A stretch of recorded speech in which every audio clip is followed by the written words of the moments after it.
আমার তো ইচ্ছা হচ্ছে যে এখন হচ্ছে লং মার্চ করার জন্য, যে ঢাকা টু হচ্ছে শান্তর বাড়ি, যে ওর বাসা বাড়ি একদম ঘেরাও করে শান্ত হচ্ছে হেলিকপ্টার করে হচ্ছে পালাবে। রাজা করে রাজ্যের বিচার, রাজার ঘরেই বে বিচার। গতকালকে পাকিস্তানের খেলা দেখানো হয়েছে, অথচ আজকে বাংলাদেশের খেলা দেখানো হয় নাই। সোনার বাংলাদেশের খেলা, আমার দেশের প্লেয়াররা এখানে খেলবে, এই খেলাটাই হচ্ছে দেখানো হয়নি। টিএসসির মতো এত পপুলার একটা জায়গায় এর আগে হচ্ছে অনেকগুলো ম্যাচ এখানে দেখানো হয়েছিল, কিন্তু অ্যাজ এ ক্রিকেট প্রেমী হিসেবে আজকে মানে এইখানে আমরা অনেকেই হতাশ হয়ে ফিরে গিয়েছি। আজকের এই চ্যাম্পিয়ন্স ট্রফির মতো এত বড় একটা আসর এই খেলাটা আসলে দেখানো হয়নি। আমাদের দেশের প্লেয়ারদের যে অবস্থা, আপনি যে টি-20 যেই খেলাটা হয়েছিল সবাই হচ্ছে অধিকাংশই গোল্ডেন ডাক মেরেছিল। ইভেন আমাদের প্রবলেমটা হচ্ছে আমাদের টপ অর্ডার ব্যাটসম্যান, আজকে আমাদের যে সিনিয়র প্লেয়ার ওদের রানের সংখ্যা একটা ডিমের দামের চাইতেও কম। আজকে একটা এক্সপেকটেশন ছিল যে হয়তো আমরা ম্যাচ জিতবো না, এটা আমরা জানি যে আমরা ম্যাচ জিতবো না, কিন্তু এইরকমভাবে যে আসলে খেলবে এটা আসলে আমরা কখনো ভাবি না। কিন্তু বরাবরের মতোই আমরা একটা প্রত্যাশা নিয়ে থাকি যে বাংলাদেশ জিতবে, এই প্রত্যাশা নিয়ে কিন্তু বিশ্বাস করতে কষ্ট হয়। এবার সেটা যেই দলের পক্ষেই হোক না কেন। নাজমুল হুদা শান্ত হচ্ছে, ওকে বলা হয় হচ্ছে ক্রিকেটার লর্ড, কিন্তু সে খেলায় হচ্ছে একেবারেই শূন্য।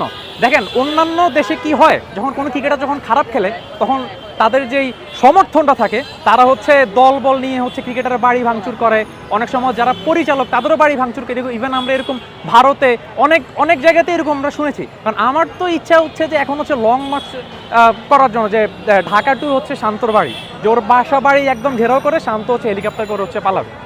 তো তার ব্যাপারে যদি আরও একটু বলি, তার আসলে কোনো পারফরমেন্স নাই। আমার কাছে মনে হয় যে বিসিবির যত পরিচালক ছিল তাদের হয়তো কোনো গোপন ভিডিও আছে যেটা দিয়ে ব্ল্যাকমেল করে আসলে শান্ত দলের মধ্যে জায়গা পাইছে, অন্যথা আসলে এটা কোনো পসিবল না। আজকে যদি এই প্রজেক্টে যদি খেলা দেখানো হতো, আসলে ওই মানুষ ওই গালি দিত, ওপেনলি গালি দিত, এই ক্যামেরার সামনে গালি দিত। যাক ভাগ্য ভালো তাহলে আজকে খেলাটা দেখায় নাই, তাহলে ওই সুযোগটা আসলে এখন এই মুহূর্তে মানুষ নিজের মধ্যে রেখে হচ্ছে কষ্ট নিয়ে হচ্ছে চলে গেছে। এইটা অনেক ভালোই হয়েছে। বাংলাদেশের রানের যে অবস্থা, 35 রানে হচ্ছে 5 উইকেট তখন পড়ে গিয়েছিল। সো এইটা আসলে মানে বলার কিছু নাই যে আসলে আমরা ম্যাচ এমনিও হারছি অমনিও হারছি। একটা সময় আমরা দেখতাম যখন হচ্ছে ভারতের খেলা হতো, এখানে অনেক ভারত সমর্থন থাকতো, এখানে এদিক সেদিক ভারতের খেলা দেখতো, একটা চিল্লাচিল্লি হতো। কিন্তু এখন মানে তাদেরকে তো দেখতেছি না আমরা। শেখ হাসিনা হচ্ছে ভারতে পালাইছে, ওকে ফাইন, ভারতে পালাইছে, তার সাথেই সমর্থনগুলো পালাইছে। কিন্তু এখন কি হয়েছে, গতকালকে পাকিস্তানের খেলাটা দেখানো হয়েছে, কিন্তু আজকে আসলে বাংলাদেশের খেলা দেখা হয় নাই। এখানে পুরো প্রজেক্টটাই হচ্ছে উধাও। অনেক সমর্থক আসছে আমার মতো জার্সি পরে খেলা দেখার জন্য, তারা আসলে এখান থেকে চলে গেছে। আমার কথা হচ্ছে ভাই, আমরা কি মানে পরের কাছে থেকে কি আসলে আমরা বাঁচতে পারবো না? এই যে আমরা এতদিন ভারত আমাদের উপর রাজ করছে, এখন কি পাকিস্তান আমাদের উপর রাজ করবে? ভারতকে নিয়ে একটা আমেজ থাকতো যখন ভারত বাংলাদেশের খেলা হতো, তখন ওই যে কাইন্ড অফ আমাদের ওই এল ক্লাসিকের মতো আসলে একটা ফিল হতো, যে ভারত প্রেমীরা থাকতো বা আমরা খেলা দেখতাম একসাথে। তো এখন আসলে এই জিনিসটা আমরা আসলে দেখি না। শুধু এইবার না, গত লাস্ট 2 ওয়ার্ল্ড কাপে আমি হচ্ছে এইখানে দেখি। সো বরাবরের মতোই একটা এক্সপেকটেশন ছিল যে এইবারও খেলাটা দেখবো। ইভেন গতকালকে রাতে পাকিস্তান আর নিউজিল্যান্ডের যেই খেলাটা হয়েছিল সেটা এখানে পর্দাতে দেখানো হয়েছিল, বাট আজকে সকালে দেখি যে এখান থেকে আসলে পুরো পর্দাটাই উধাও।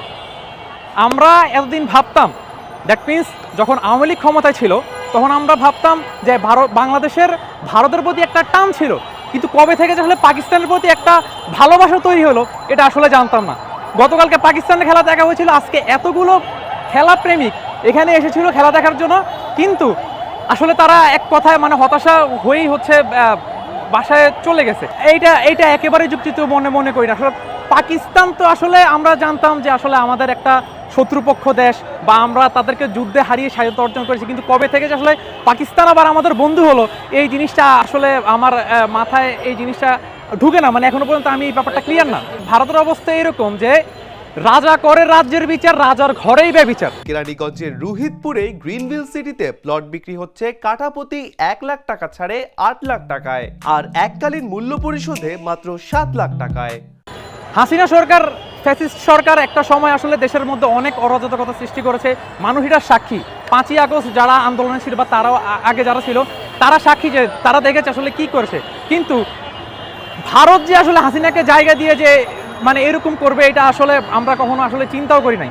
সো সেই ক্ষেত্রে বলা যায় ভারতও একটা সময় আমাদের পক্ষে, আমরা ভারতের বন্ধু ভেবেছিলাম, কিন্তু এখন আসলে পাকিস্তান যে কবে আমাদের আসলে এই বন্ধু হবে বা হচ্ছে এরকম মানুষ চিন্তা করবে সেটা কখনো আসলে চিন্তা করিনি। সেক্টরে খেলা না দেখায় যতটা হতাশ হয়েছি, তার চাইতে বেশি হচ্ছে কষ্ট পাইছে হচ্ছে বাংলাদেশে আজকের এই রান রেটের অবস্থা দেখে। মানে এক একজন হচ্ছে আমাদের যে senior player top order batsman, একজন গোল্ডেন ডাক দেখে হচ্ছে আপনার শোরুমে গিয়ে বসে হচ্ছে চিল করছে, হাসি হাসি মুখে কথা বলছে, মনে হয় এটা কোনো ব্যাপারই না। কিন্তু এটা যে আসলে আমাদের এই অ্যাজ এ ক্রিকেট ফ্যান হিসাবে আমাদের জন্য এই জিনিসটা কতটা কষ্টের, এই জিনিসটা আসলে তারা মানে কখনো ফিলই করবে, এটা বুঝবেও না। দেশে দেশে সবার সাথে দ্য নিউজ।